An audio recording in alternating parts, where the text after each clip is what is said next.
Gary, coming in good.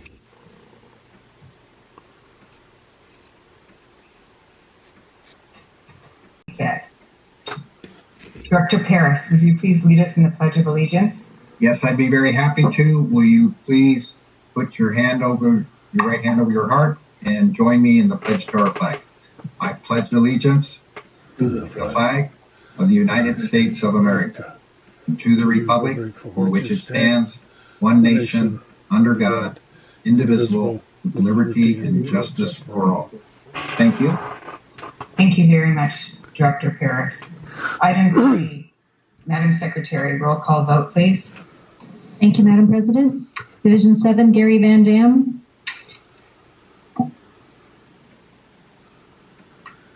Gary.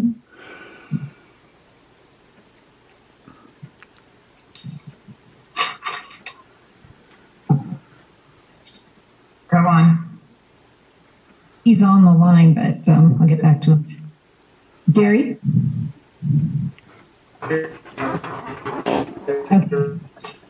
Little muffled. Audrey Miller? Here. Rob Paris? Here. Dustin Lane? Here. Frank Donato? Here. Keith Dias? Here. Ellie Sorsable? Here. Can you please call for Gary Van Dam one more time? Gary Van Dam?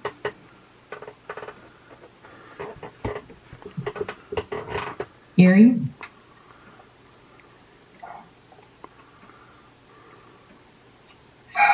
Okay, let's go on. Dwayne Chisholm? Here. I got to Gary. Dwayne Chisholm? Here. Jim Markman? Here. And Holly Hughes present. Thank you, Madam Secretary. Gary Van Dam's present. Thank you, Gary. Item 4, adoption of agenda. I'll make a motion. We adopt the agenda. This is Keith.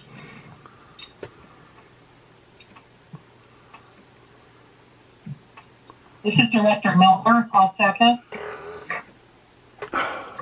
Roll call vote, please. Gary Van Dam? Yes.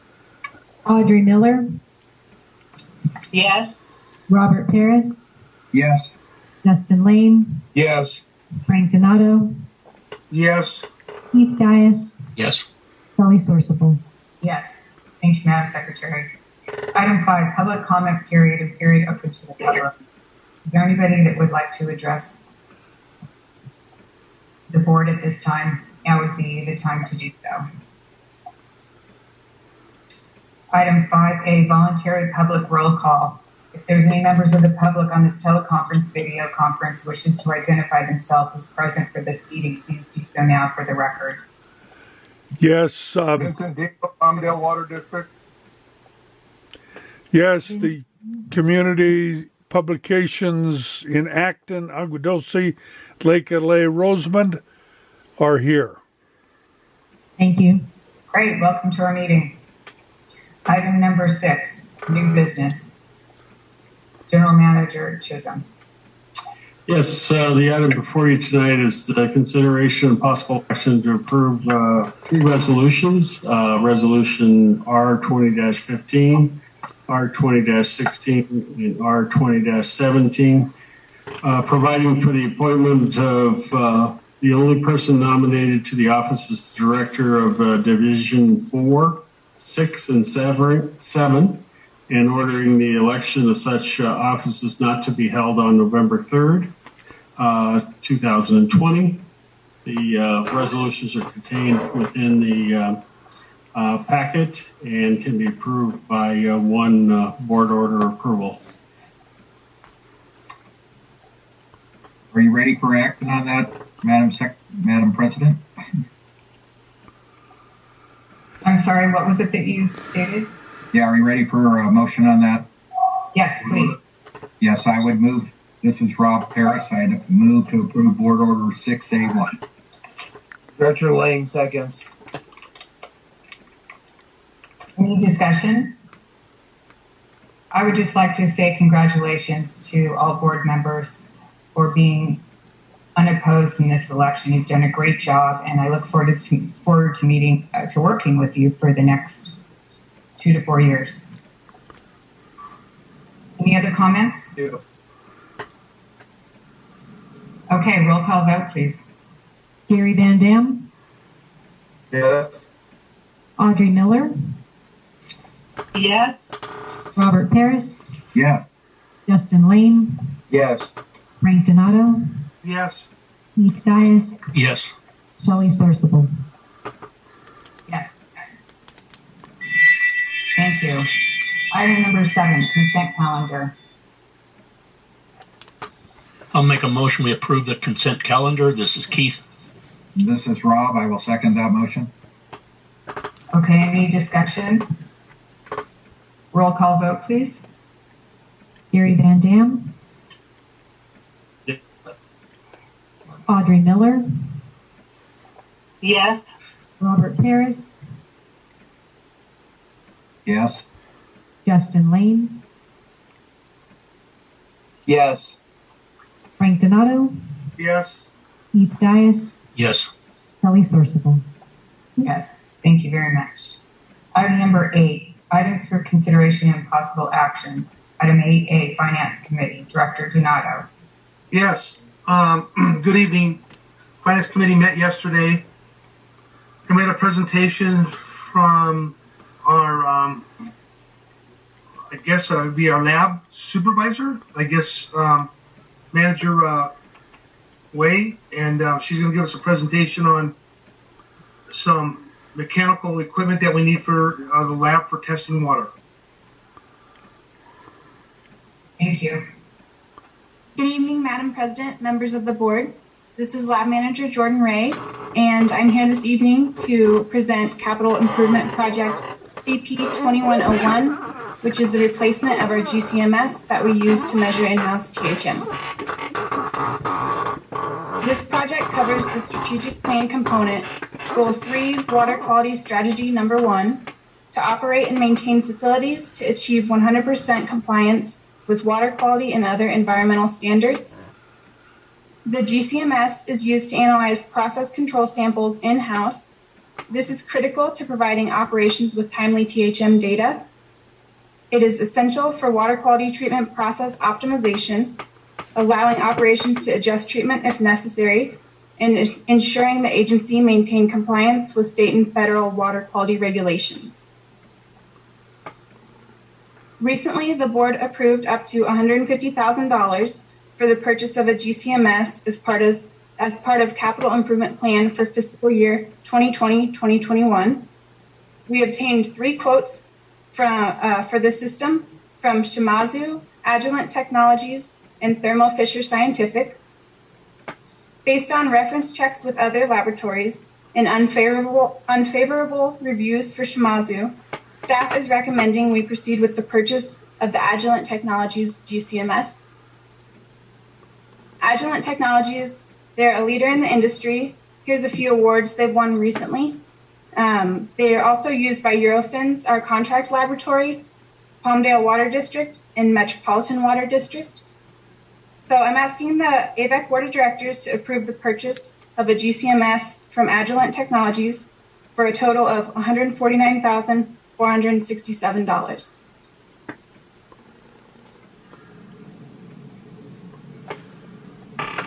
This is Rob. I move approval of Board Order 8A1 and excellent presentation. Thank you. Second, this is Director Donato. Okay, any questions? I too agree that was a very good presentation. Thank you. Roll call vote, please. Gary Van Dam, Yes. Audrey Miller, Yes. Robert Paris, Yes. Justin Lane, Yes. Frank Donato, Yes. Keith Dias, Yes. Shelley Sorsable. Yes.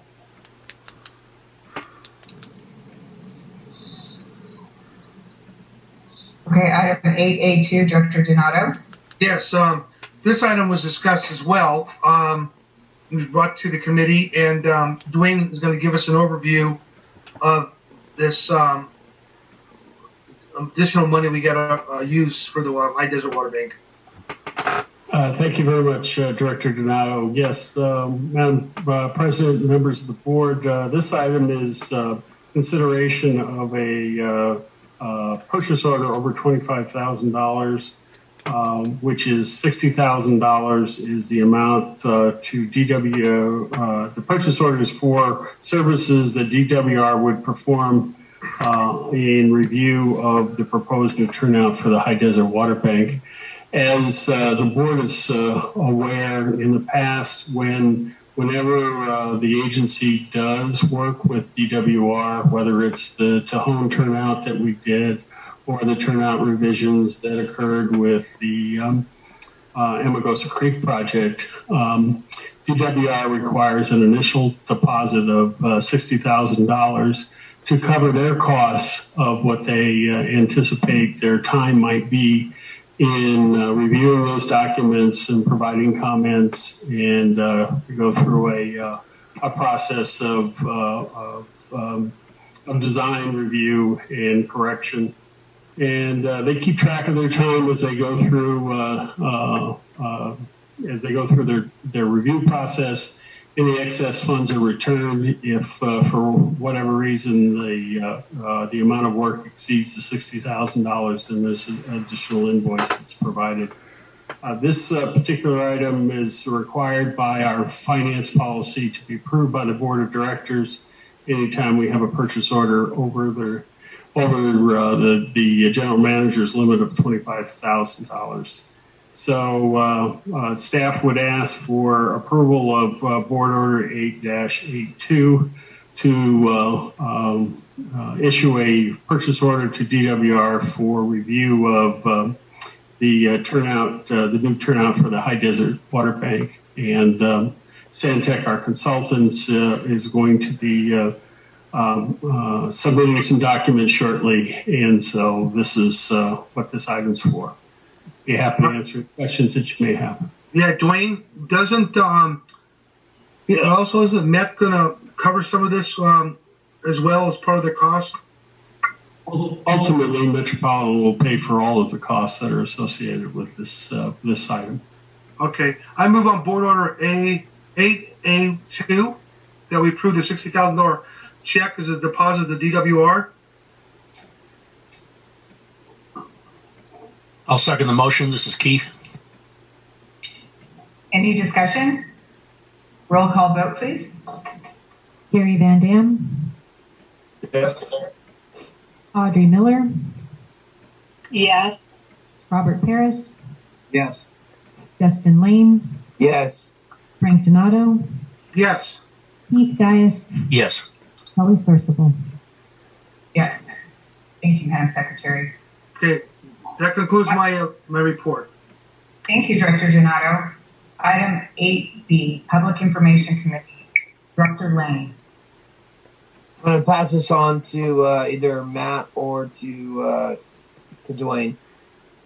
Yes, Madam President, this is Dwayne Chisholm. I'll take the next two items. Under the Public Information Committee report, first item is consideration possible action to approve a letter of support for the Palmdale Water District Palmdale Ditch Project grant application with the Bureau of Reclamation.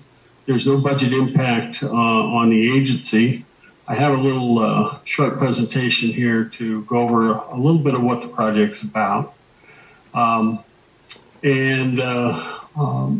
So what the project is, they're seeking grant funding for the Bureau of Reclamation through the Water Energy Efficiency Program. And they're requesting a support letter. And as Avek has requested support letters from the Palmdale Water District in the past, we kind of work together with regards to these Bureau applications so that we can have a better chance of getting the grant money and bringing it here to the Antelope Valley. What the project really is there's a 8.5 mile ditch that runs from the Little Rock Dam. It travels over basically a hilly terrain and eventually ends up in Lake Palmdale. That's an earthline ditch at the present time, from my understanding. And what they'd like to do is use this grant money to replace 4 miles of that ditch with an actual pipeline as opposed to an open ditch. It has the benefits of, reducing seepage, loss of water that occurs through the earth line channel. Also, I'm sure the maintenance aspects of a pipeline are far less than you would have with an open ditch. With that in mind, the staff is and the Public Information Committee is recommending allowing the general manager to sign a letter of support with for the project that they're proposing. That concludes my staff report. Be happy to answer any questions that you may have.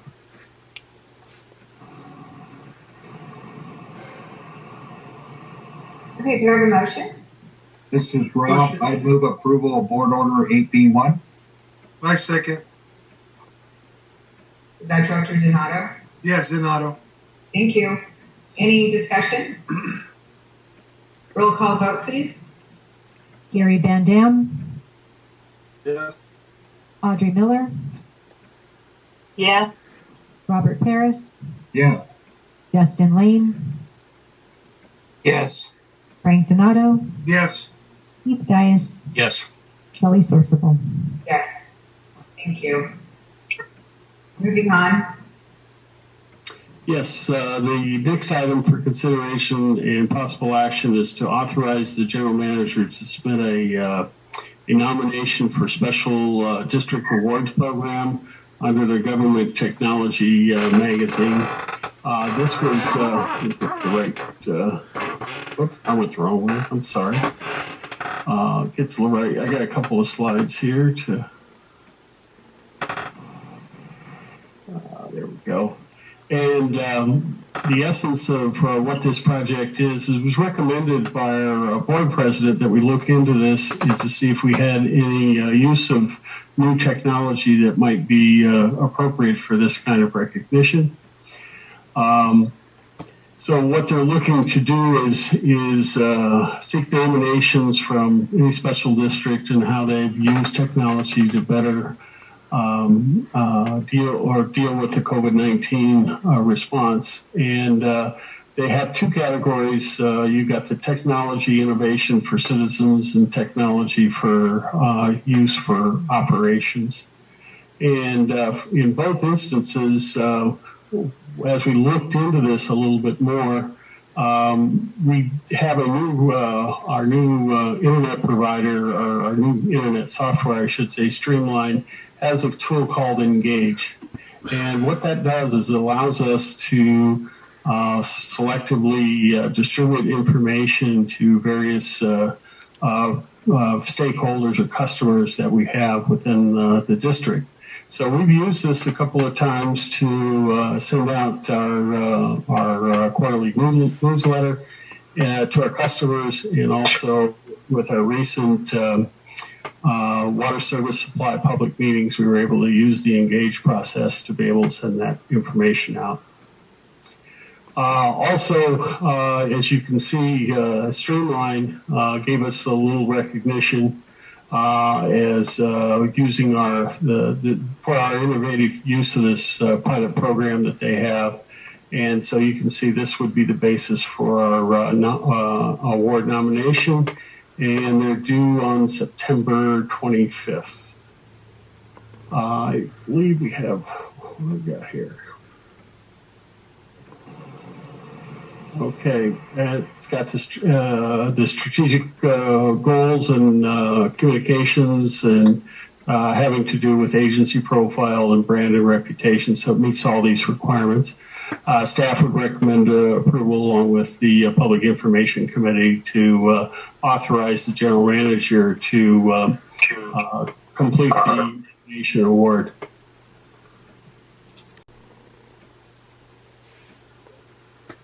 Thank you, Dwayne. Do I have a motion?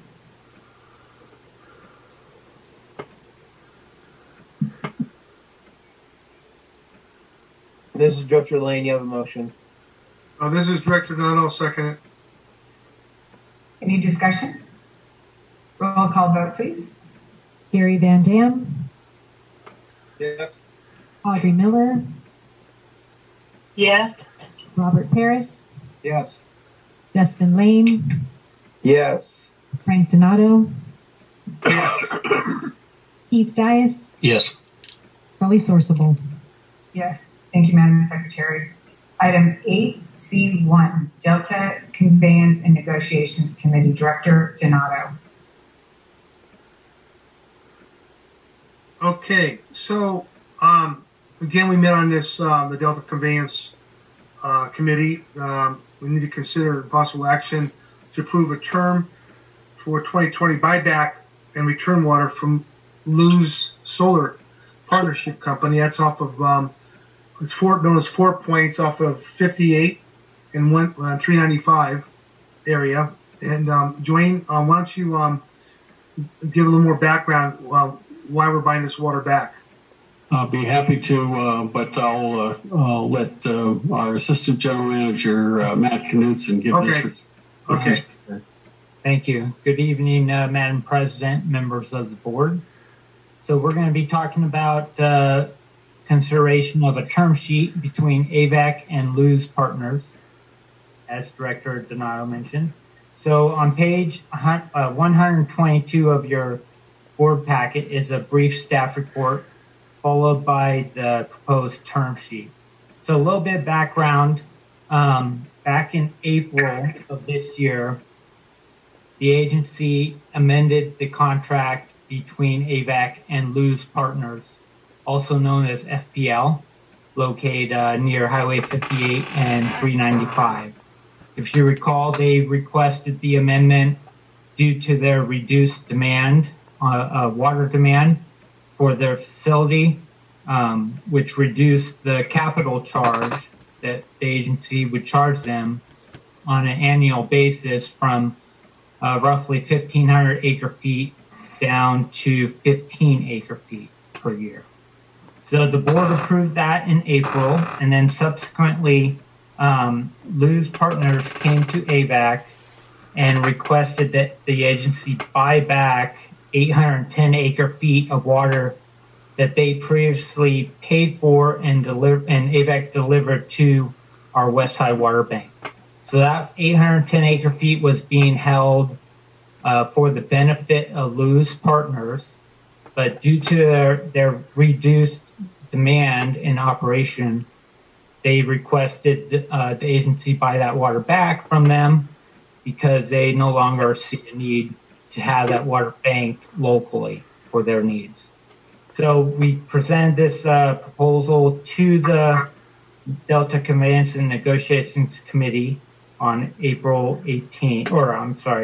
18th, and discussed this item, and staff and the committee recommended that we could buy that water back from them at $225 per acre foot. And that's based on the current variable delivery cost of the water project. So we felt that was a fair offer to offer back to Luz. We proposed that to them, and they accepted that offer, and therefore we prepared this term sheet, sets forth the terms of buying that water back from them and transferring it from Luz Partners to AVAC. So the total cost would be $182,250 payment to Luz, and in return, we would increase our banked water supply at the West Side Water Bank by 810 acre feet. And with that, I'd be happy to answer any questions.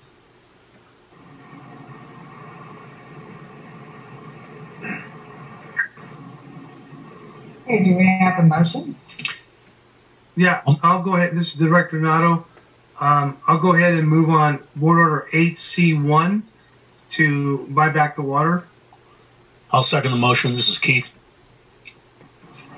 Okay, any questions or comments? Roll call vote, please. Gary Van Dam,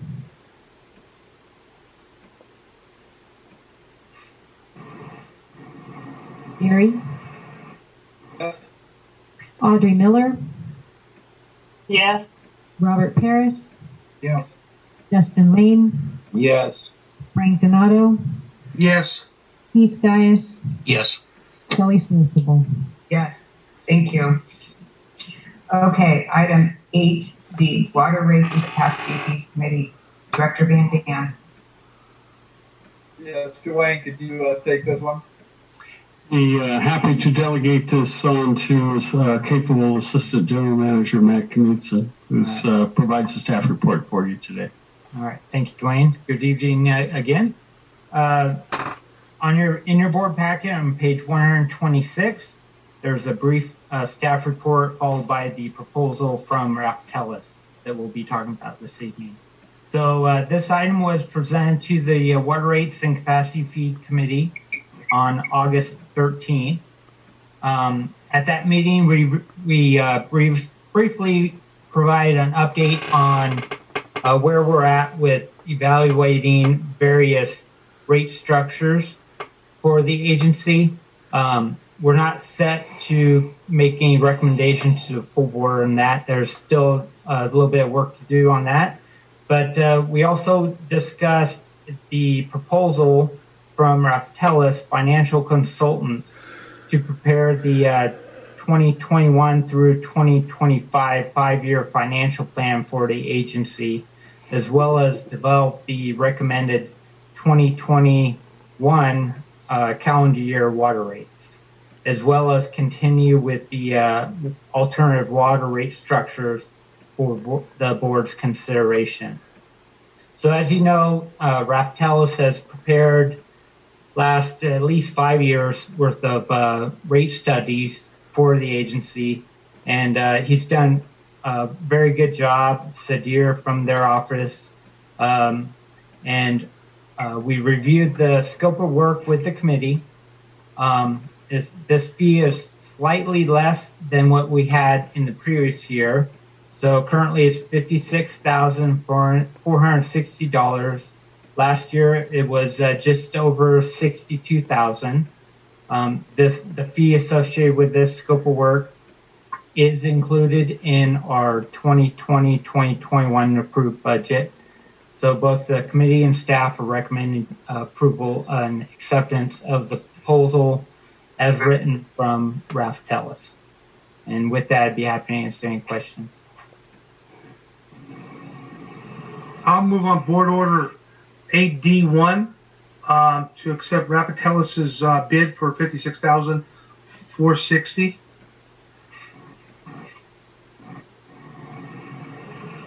This is Director Miller. I'll second. Thank you. Any further discussion? Roll call vote, please. Gary Van Dam, Yes. Audrey Miller, Yes. Robert Paris, Yes. Justin Lane, Yes. Frank Donato, Yes. Keith Dias, Yes. Shelley Sensible. Yes. Thank you, Madam Secretary. Okay, item number 9, old business, we have none. Item 10, Chief Engineer's report, we do not have one. Item 11, General Manager's report. Yes. Give Holly a second to put the general manager's report up. And there we go. So, oops. Oh, we're getting there. And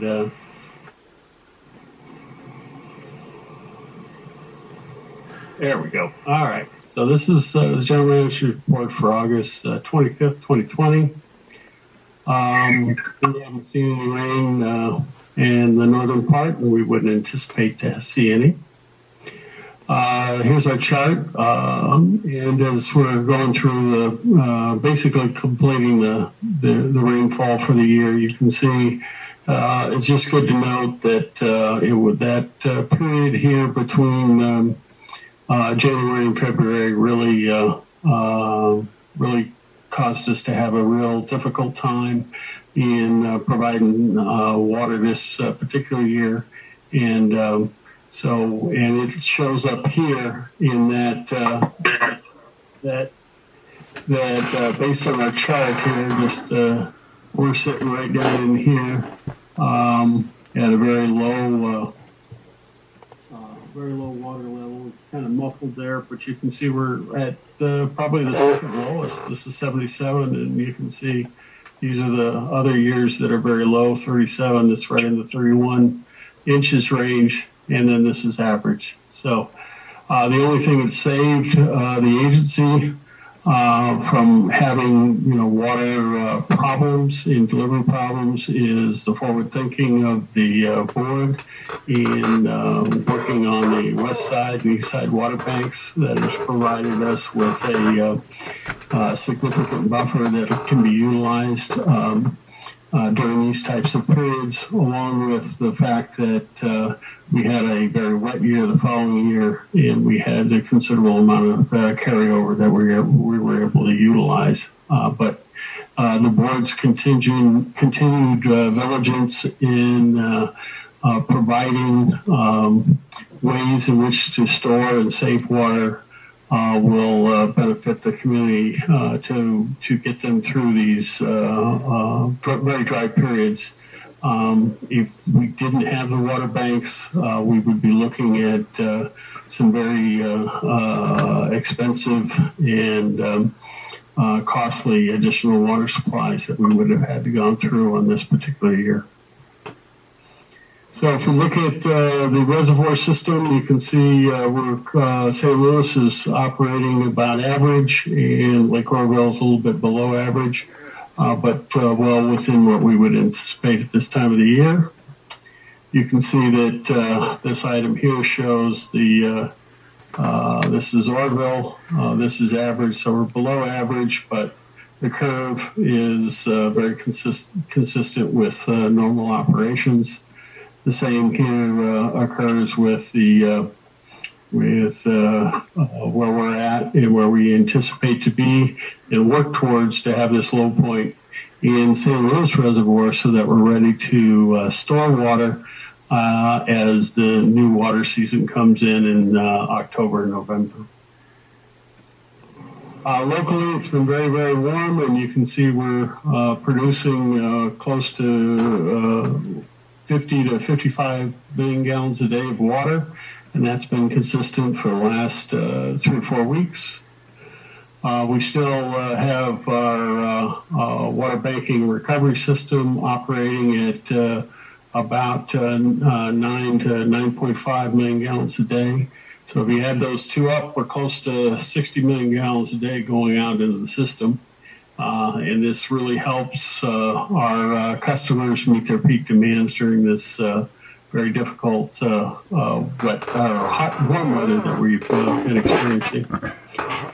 You can see water banking. The only water banking we're doing at the present time is on the east side water bank, and that's associated with water quality.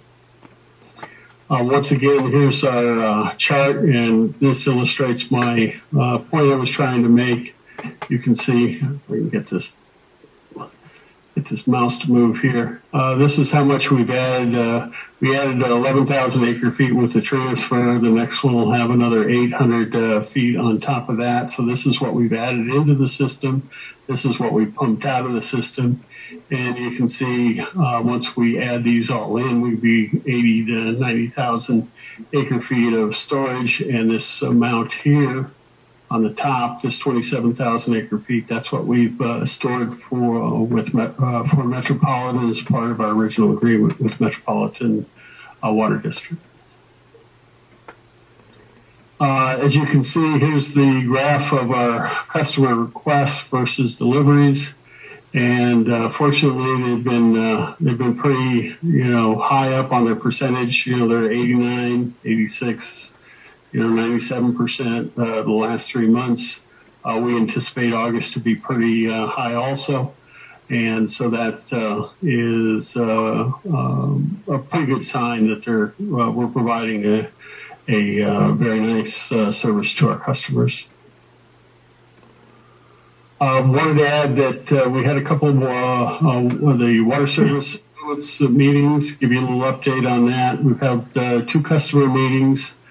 They went very well. We had good participation amongst each of the constituency groups, and we were able to talk to them. in that meeting. We've asked them to. We went over the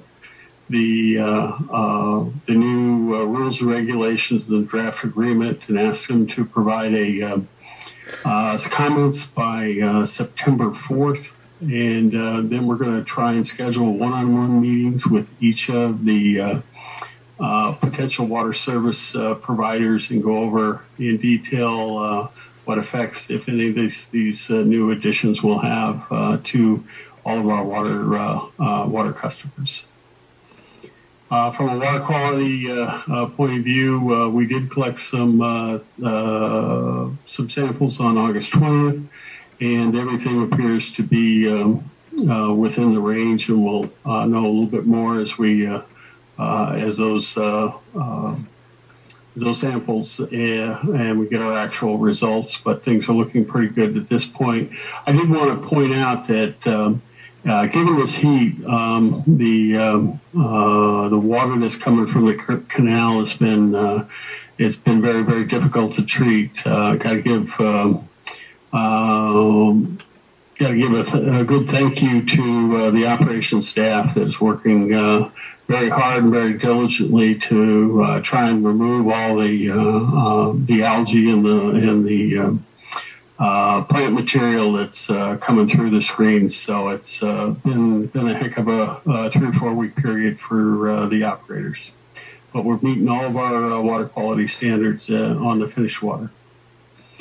Wanted to make note that ozone repairs were complete at all 3 water treatment plants.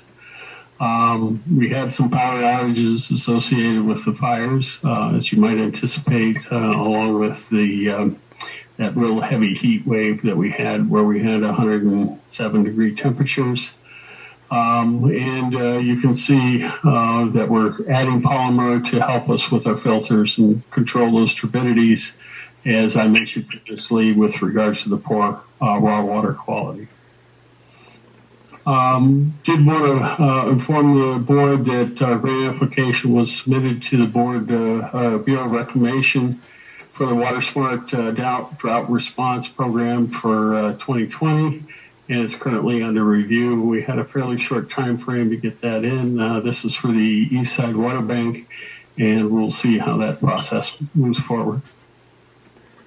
As far as COVID-19 goes, we still have no new cases of COVID-19, and we're continuing with our protocols.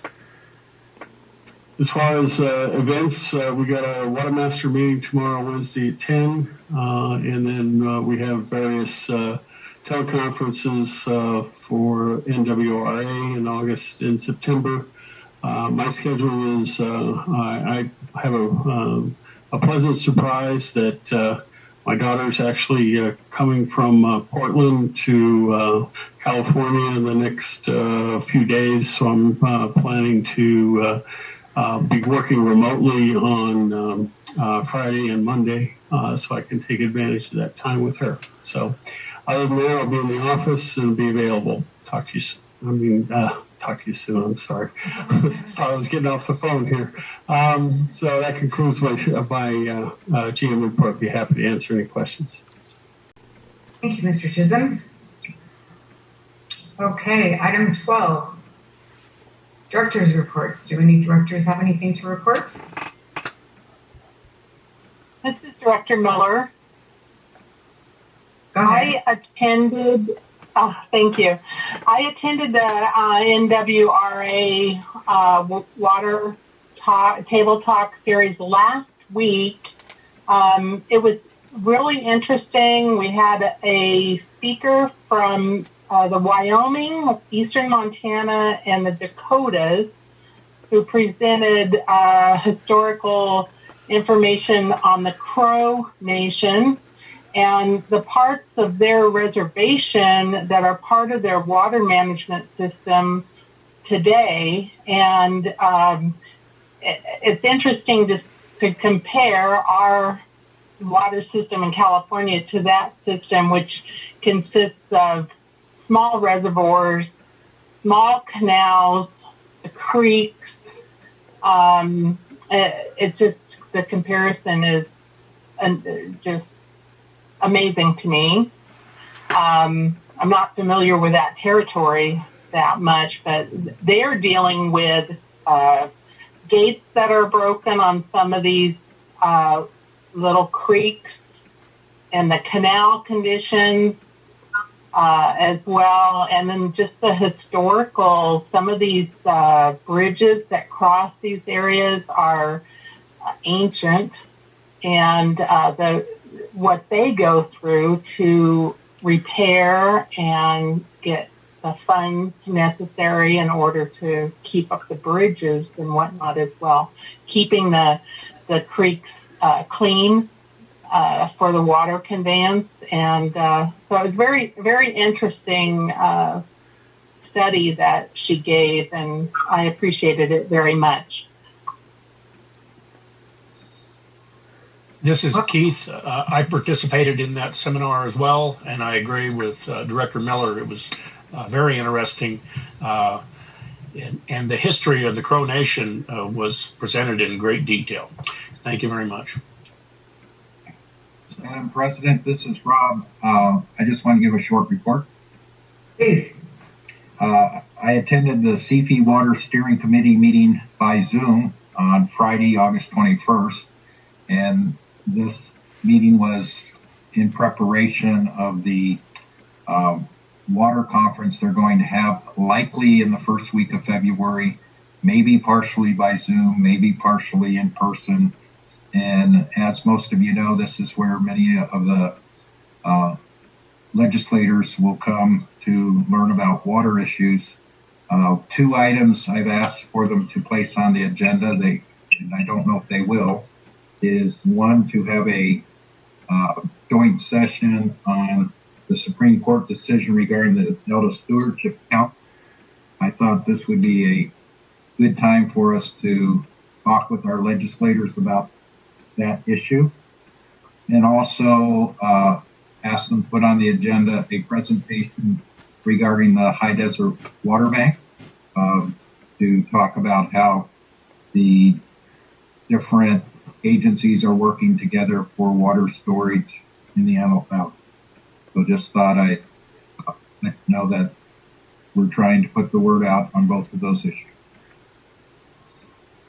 Fantastic. Anyone else? Well, it looks like our directors have been very busy this month for the last couple of weeks. Thank you.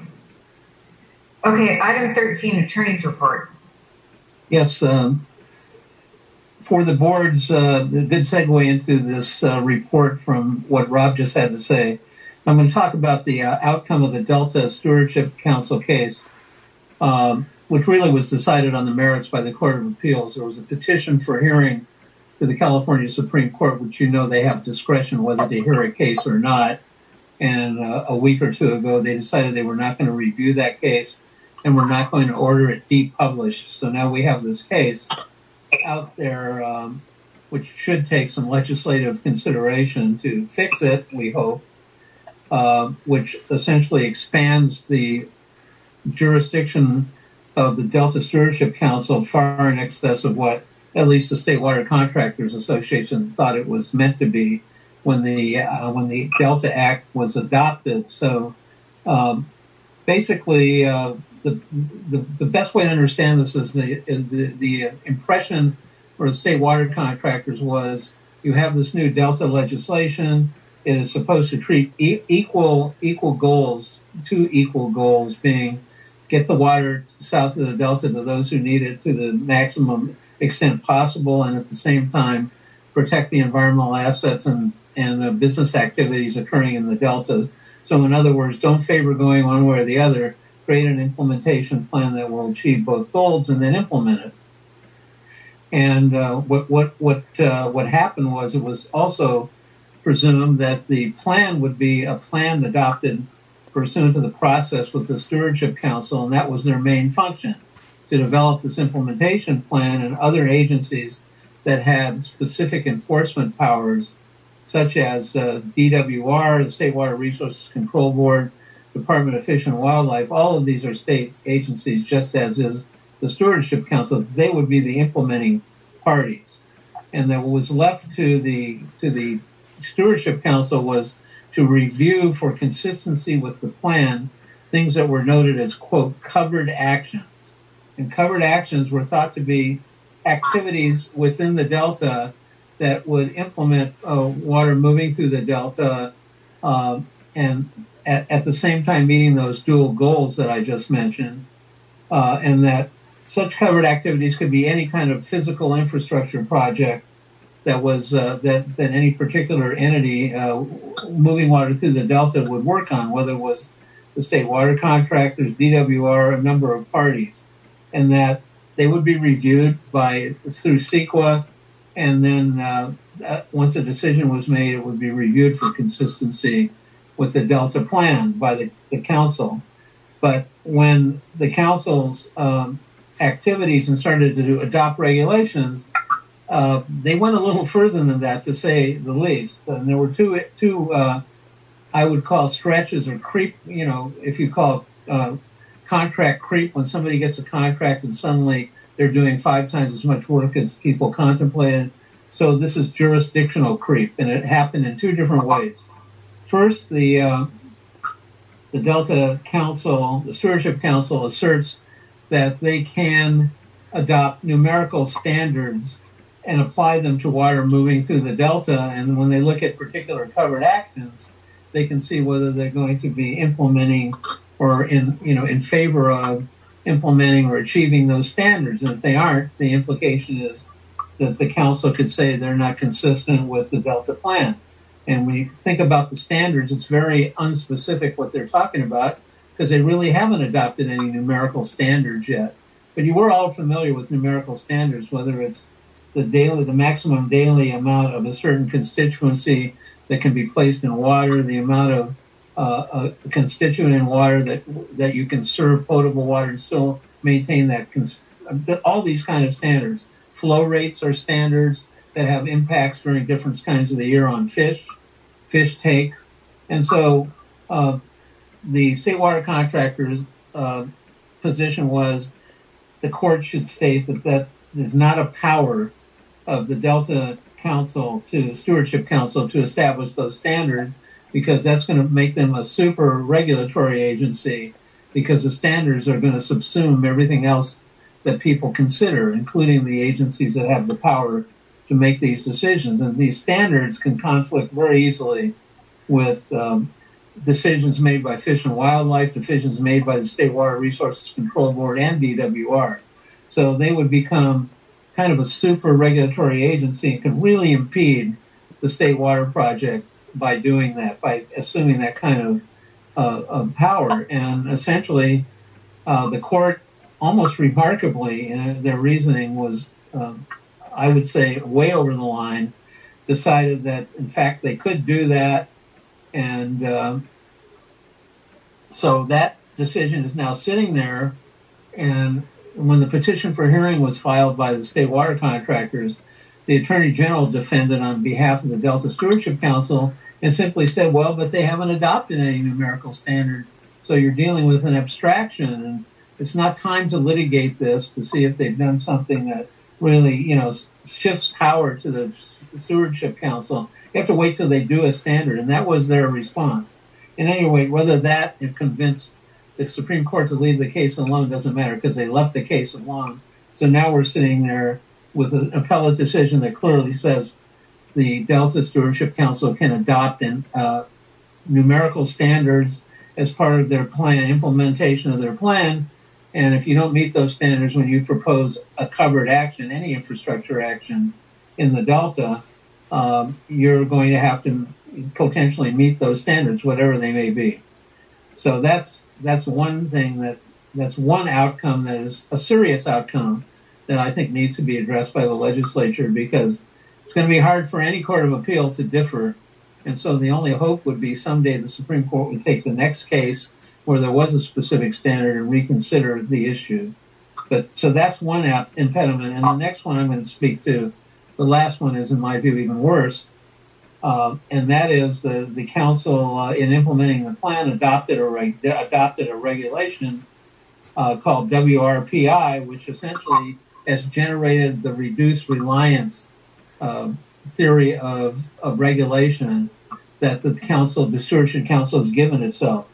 And what that means is if there is a covered action that has any environmental impact that can't be mitigated, you can't override that impact and build that infrastructure unless you demonstrate to the council's satisfaction that you have, to the maximum reasonable extent possible, reduced your reliance on the state project by seeking other sources of water, whether it's conservation, desalination, local treatment sources, anything else that could generate more water available to the retail distributors.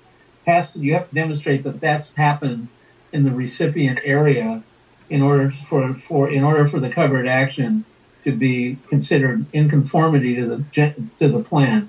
So just can imagine that's all it says. So now there's discussions going around the state about what is reduced reliance, who has to reduce reliance. Is this something the Metropolitan Water District and Avek and other wholesalers have to worry about? Is it the retailers? If so, which retailers?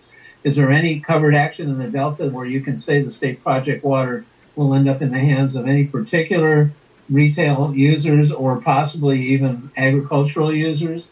In other words, does every water recipient have to show reduced reliance has been maximized? Do we have to put that in our urban water management plans? And even if we do, what if one of our customers doesn't, like Waterworks 40? Are they going to have to do it?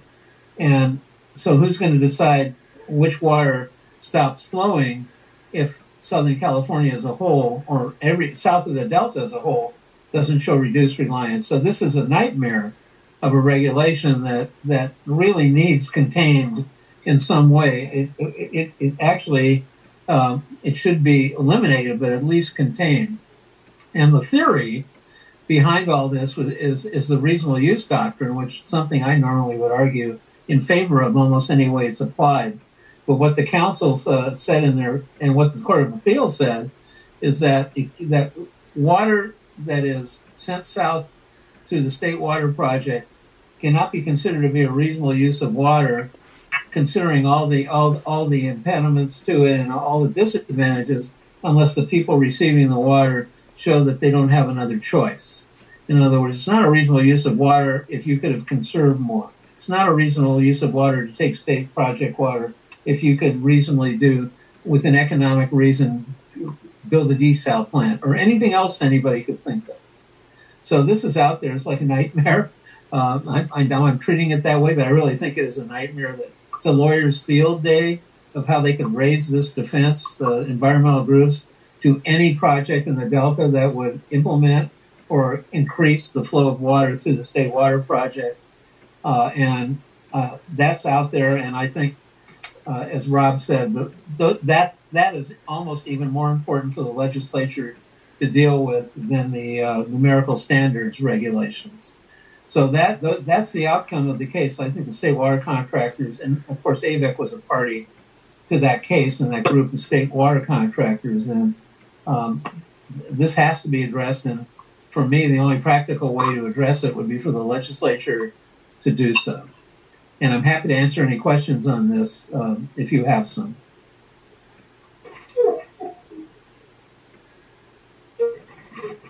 Wow, that was a lot of great information, Jim. Thank you.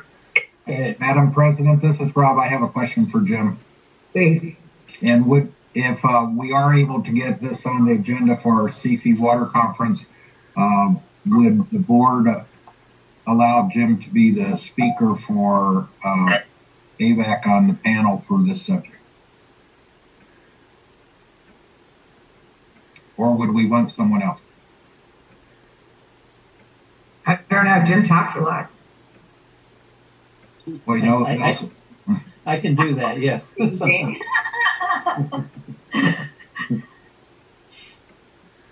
I'm happy to do it if the board would like that.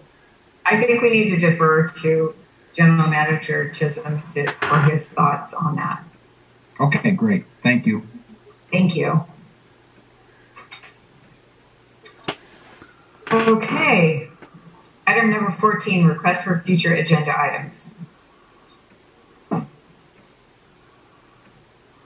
Okay. Item 15, closed session. Do we have any reason to go to closed session? We do. We have a couple of updates in items A and B. This is Keith. I'll make a motion. We go into closed session for items 15A and was it B? B, correct. Okay. This is Rob. I'll second that motion. Roll call vote, please. Gary Van Dam, Yes. Audrey Miller, Yes. Robert Paris, Yes. Justin Lane,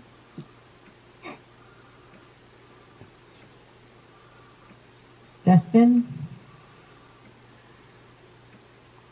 Frank Donato, Yes.